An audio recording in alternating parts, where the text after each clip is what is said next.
Welcome back. It's another Whiskey Quickie, and today we might have the luck of the Irish on our side because we are looking at Kentucky Owl's St. Patrick's Day, even though this is coming out way after St. Patrick's Day. However, we're finally getting around to it, and I even know that there are some of these bottles still on the shelves around the country, so we're looking to make sure that you get the best review possible from us as we start going into this. Are you Irish at all? Are you Irish descendant? I have no idea. I haven't done my Ancestry.com You yet. haven't done 23andMe yet? No, not yet. I'm like this much Irish from my dad's side. Gotcha. He's a mutt, so that's where like, it comes from. I'm like this much redneck, so that's That works out well then. yeah. So this is a little bit of the background on the St. Patrick's Day release for Kentucky Owl. So known for sourcing scarce and rare aged Kentucky bourbons and blending them to create unique limited run batches, this particular limited edition features carefully selected barrels of Kentucky bourbon blended through Irish eyes.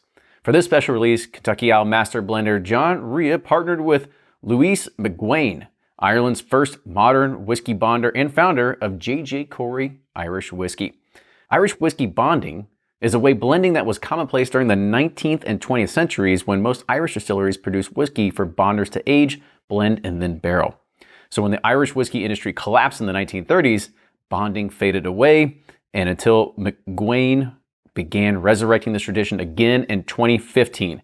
So Rhea and McGuane blind tasted individual cask samples, and then through multiple blending variations, the result features a Kentucky straight bourbon, and this is aged between 4 and 11 years, has 100 proof, and has a price tag of $135. Say bonded blended bottle. Bonded, bottled, bottled, As bottled. Yeah, I can't do that. Yeah. Bonded, blended, bottled, bettered whiskeys, maybe. Yeah. I don't know. I do like the green though. It's It gives I like a little the bit color. of pop. I know.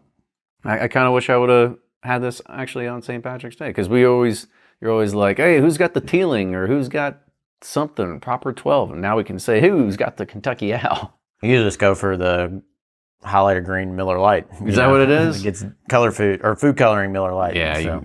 you go and you get it out of the tap and it just comes out green, and I celebrate just like an American. Sorry.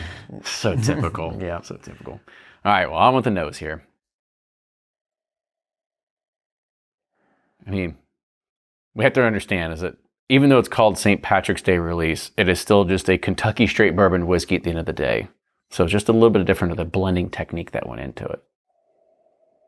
And it still has a lot of good notes in it.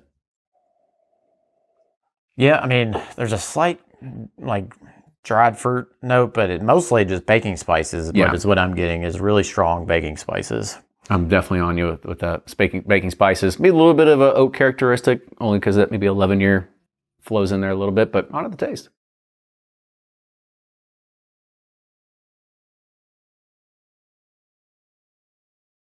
There's some nice fruitiness to it. It giving out the nose and then the taste, there must be a lot of rye. I was like, High rye mash bills in here. It's like a teeter-totter. It's like you went with a bunch of baking spices on the nose, and then you take a taste, and then it's not as heavy on the baking spices. It's still there, but just kind of subtle. Yeah, it's very fruity. Some citrus in there, slight little lemony pine kind of note, but slight baking spice on the end. But based on the nose, I was thrown off on the palate how fruity it was. I was expecting just like a clove and nutmeg, all those type bomb from the nose. Yeah, I agree. Let's go ahead and we'll rate it. So on the nose, where are you at? I'm sideways. I mean, there were some nice baking spices, but it was kind of faint. I was kind of wanting more out of it. Understandable. And the taste? Thumbs up. I actually like the taste. There's a nice fruitiness. There's a nice spice characteristic to it. It's very well balanced.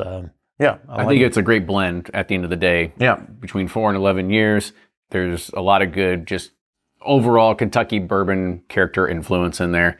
And you throw a St. Patrick's Day sticker on it. It's a little bit different. Yeah. But at the finish?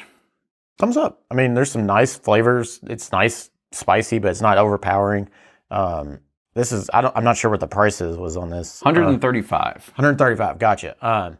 Yeah, I mean, it's hard to say what you would price things at, but I mean, it's an enjoyable expression that I like. Yeah, it's pretty good. And even given a thumbs up at 100 proof, I think it definitely shows a little bit more of that spice characteristic on the back versus some other the ones that we have reviewed, and it didn't really have that, and we kind of gave it a sideways thumb. So this one kind of brings that finish that you might want, have something a little more lingering with it more as umph. well. I agree.